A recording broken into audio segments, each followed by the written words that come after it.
At the COMI meeting, even a little virtual this year, I presented on drug resistance, particularly as it relates to the use of the immune modulating drugs in multiple myeloma.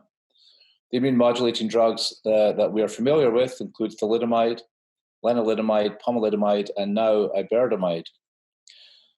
We began by recapping what is known about the mechanism of resistance, and that the fact that all of these molecules bind to the protein cereblon. Cereblon is a protein that was originally described as being expressed in the brain and having a long protease, hence its name. Subsequent work, particularly in Japan initially, showed that these molecules all bind to cereblon at one specific site. That results in the activation of the ubiquitin proteasome pathway such that target proteins, particularly Ikaros and Aiolos, are downregulated. These are transcription factors that are involved in B-cell development. The downregulation of those two proteins then results in a reduction in the amount of IRF4 and MYC in myeloma cells, causing cellular cytotoxicity. Interestingly enough, at the exact same time, the suppression of production of interleukin-2 is removed, and so interleukin-2 levels soar and T cells are activated. Thus, there's a dual mechanism of action, which may explain some of the unique characteristics of these drugs, especially outside of the body. We went on to then talk about what we know about drug resistance as it relates to these molecules.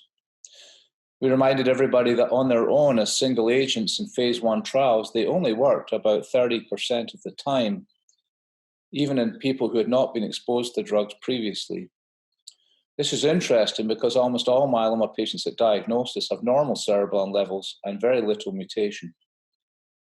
In subsequent years, we have shown, initially by panel sequencing, that if you look deep enough, and that's an important point, that you will find mutations in the cereblon pathway. Cereblon itself is binding partners in the ubiquitin ligase complex, Ikaros and Aiolos and IRF4, in about 20% of patients in late stages of disease, almost nobody at diagnosis, maybe 1% to 2%.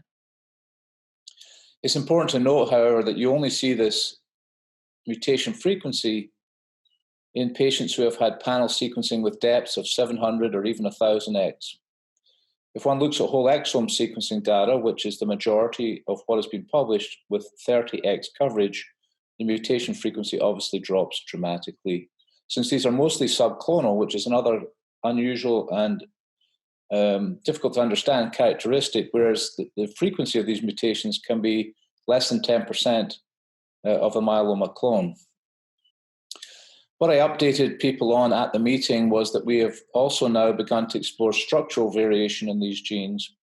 And this came about through an effort we undertook to sequence, to make myeloma cell lines drug resistance deliberately by culturing them with these molecules. We made 4 cell lines. In one of them, there was a rather unusual mechanism of resistance, which I won't go into today. But in 3 of them, there was a deletion of cereblon, structural deletion.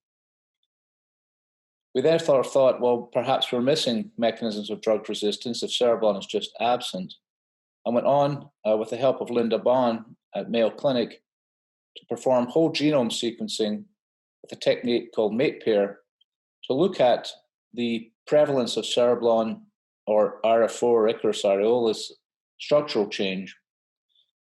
And even though we weren't really able to tell whether patients were newly diagnosed or late-stage disease because of the source of the sampling, we did find about 19% of the patients we studied had a structural deletion in either cereblon or one of its partner genes. Thus, when you combine mutation at high depth plus structural change, somewhere in the range of 35 to 40% of late-stage patients who have been exposed to these drugs will have molecular evidence of drug resistance.